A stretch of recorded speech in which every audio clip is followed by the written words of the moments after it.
আজ 22শে শ্রাবণ, কবিগুরু রবীন্দ্রনাথ ঠাকুরের প্রয়াণ দিবস। তার প্রতি শ্রদ্ধা রেখে আমরা তারই সৃষ্ট একটি গান, তারই জন্য।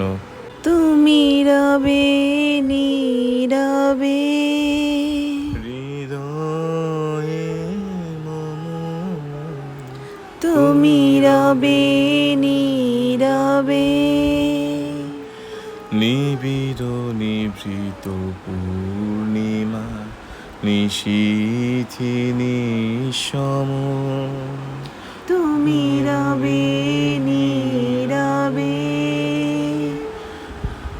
মম জীবন যৌবন, মম অখিল ভুবন তুমি ভরিবে গৌরবে নিশীথি নিঃসম।